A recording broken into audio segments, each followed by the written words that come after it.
အဲ့လိုစဉ်းစားဖို့ကြတယ်မလားဒီပရွက်စိတ်သွင်းထဲမှာဘာတွေရှိနေမလဲဘလို့ပုံစံလဲဆိုတာကိုဒီတခါတော့ခင်ဗျားတို့ပရွက်စိတ်သွင်းထဲကိုဝင်ကြည့်ချင်တဲ့စိတ်တော့ဖြစ်မိကြမှာပါအခု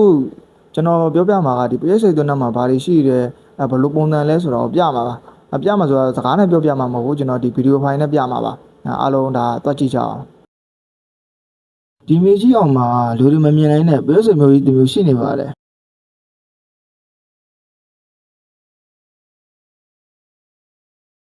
နေတာပရွက်စိတ်တွေကအစာရှာဖို့မိုင်ပေါင်းများစွာခရီးထွက်ကြရပါတယ်ကျွန်တော်တို့ပတ်ဝန်းကျင်မှာတွေ့နေတဲ့ပရွက်စိတ်တွေတန်းစီပြီးသွားနေတာကိုတွေ့ဖို့ကြမှာပါမြေအောက်ထဲမှာတော့ရှုပ်ထွေးတဲ့လမ်းကောင်းလမ်းတွေဆက်သွယ်ထားတာကိုတွေ့ရမှာပါပရွက်စိတ်တွေကတော်တဲ့အင်ဂျင်နီယာတယောက်တွေဖြစ်ကြပါတယ်အလုပ်သမားပရွက်စိတ်တွေကတော့ဒီကောင်တွေကနားမနေဘဲနဲ့တွန်းကိုဇက်တိုက်တူးဖော်နေတာကိုတွေ့ရမှာပါသူတို့အတွက်နားချိန်ဆိုတာကမရှိတဲ့လောက်နည်းပါတယ်ဒီအခန်းကတော့ပရွက်စိတ်တွေအရေးကြီးဆုံးဥတဲ့အခန်းမှာဒီအခန်းကနေဒါပရွက်စိတ်သားလောင်းလေးတွေအများဆုံးထွက်တဲ့နေရာပေါ့ဗျာ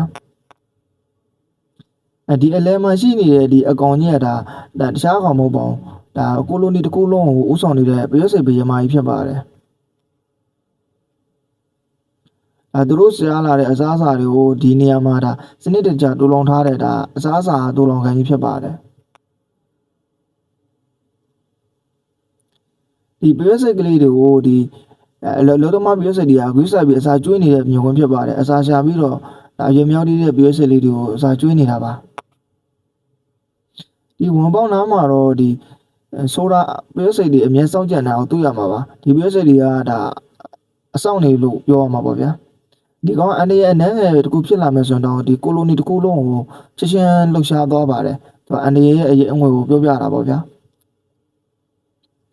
ကြီးမားတဲ့အစာတခုကိုပရွက်စိတ်တွေစုပေါင်းအားနဲ့တည်ဆောင်နေကြတဲ့မြင်ကွင်းဖြစ်ပါတယ်ခင်ဗျားတို့ပုံဝင်ချင်မှလည်းသိဖို့ကြမှာပါဒီအကောင်ကြီးတွေကိုပရွက်စိတ်တွေ၄-၅၀ခုကောင်ချီးနေတာပေါ့ဒီလိုင်ကောင်းထဲမှာတော့ဒါအများတန်းရှုပ်ထွေးနေပါတယ်သူတို့ကဒါလိုင်ကောင်းနဲ့တစ်ခုနဲ့တစ်ခုတော့မတူညီကြဘူးပေါ့ဗျာ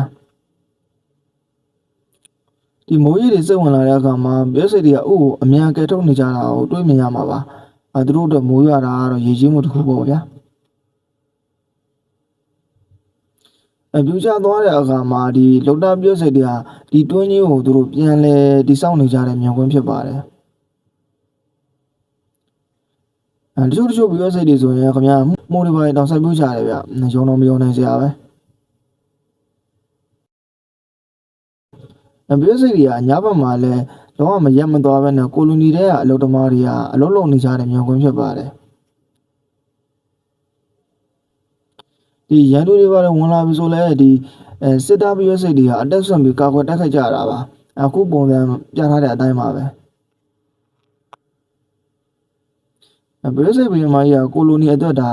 ဥပေးနေတဲ့မြင်ကွင်းဖြစ်ပါတယ်ဒီပရွက်စိတ်ဘယမာကြီးကကိုလိုနီတစ်ခုလုံးမှာအရေးကြီးဆုံးပေါ့ဗျာဒီပရွက်စိတ်လေးတွေကတော့ကိုလိုနီပုံကြီးထွားလာအောင်ဒါတွန်းကိုဆက်လက်တူးဖော်နေတဲ့မြင်ကွင်းဖြစ်ပါတယ်